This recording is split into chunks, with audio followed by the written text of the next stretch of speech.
కవిత కొత్త పార్టీ పెట్టనుందా? సామాజిక తెలంగాణ ఎజెండానా? ఆమె ఫ్లెక్సీలో డిఫరెంట్ కలర్, అందులో కనిపించని కేసీఆర్ ఫోటో. బీసీలే ఎజెండాగా ముందుకెళ్తారా? మీడియా పొలిటికల్ సర్కిల్లో ఒక హాట్ టాపిక్గా మారింది. బీఆర్ఎస్ ఎమ్మెల్సీ మాజీ సీఎం కేసీఆర్ కూతురు కవిత కొత్త పార్టీ పెట్టబోతున్నారన్న ప్రచారం జరుగుతుంది.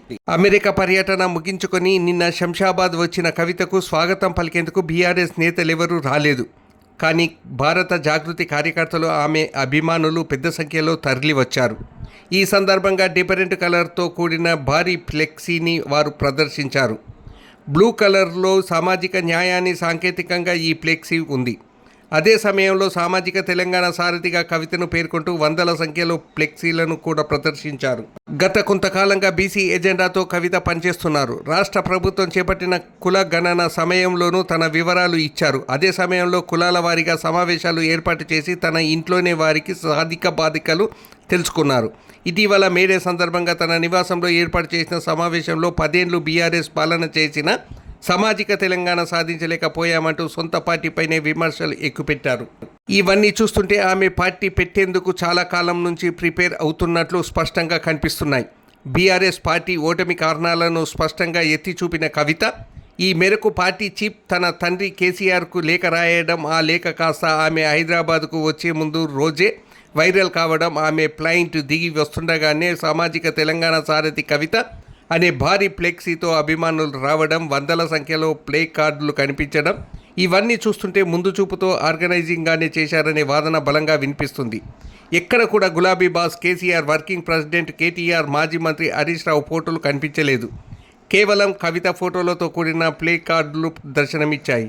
ఆ ప్లే కార్డులో టీం కవితక్క అని ఉంది.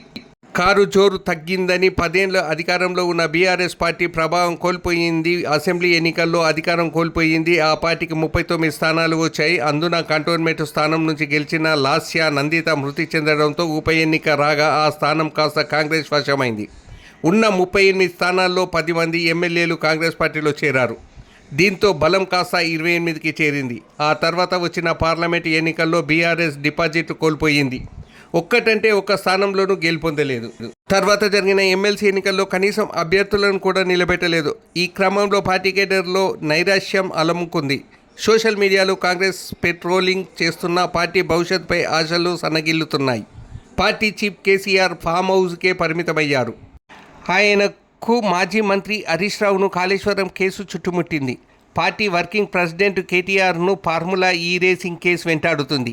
ఈ తరుణంలో పార్టీకి పూర్వ వైభవం కష్టతరంగా మారింది. తెరపైకి తమిళనాడు తరహా పాలిటిక్సా? తమిళనాడు తరహా రాజకీయాలకు తెలంగాణ కేంద్ర బిందువు కాబోతుందా అన్న చర్చ మొదలైంది. అక్కడ ద్రావిడ పేరుతోనే 2 పార్టీలున్నాయి. ఒకటి స్టాలిన్ నేతృత్వంలోని డీఎంకే, మరొకటి దివంగత జయలలిత సారథ్యం వహించిన ఏఐఏడీఎంకే. ఇక్కడ కూడా అదే ఫార్ములాను కేసీఆర్ తెర వెనుక నుంచి ప్లాన్ చేస్తున్నారా అనే చర్చ మొదలైంది. బీఆర్ఎస్కు ప్రత్యామ్నాయంగా జాతీయ పార్టీలకు చిక్కపెట్టేందుకు కేసీఆర్ పార్టీ పెట్టిస్తున్నారా అన్నది హాట్ టాపిక్గా మారింది.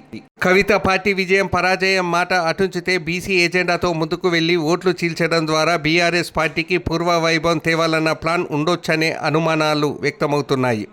బీసీలు, మహిళా ఓటు బ్యాంకునే ఆమె లక్ష్యం చేసుకోవచ్చనే వాదన బలంగా వినిపిస్తుంది. కవిత ఈ ఆపరేషన్లో సక్సెస్ అయితే బీఆర్ఎస్ తిరిగి అధికారంలోకి వచ్చే అవకాశం ఉందనే వాదన కూడా ఉంది.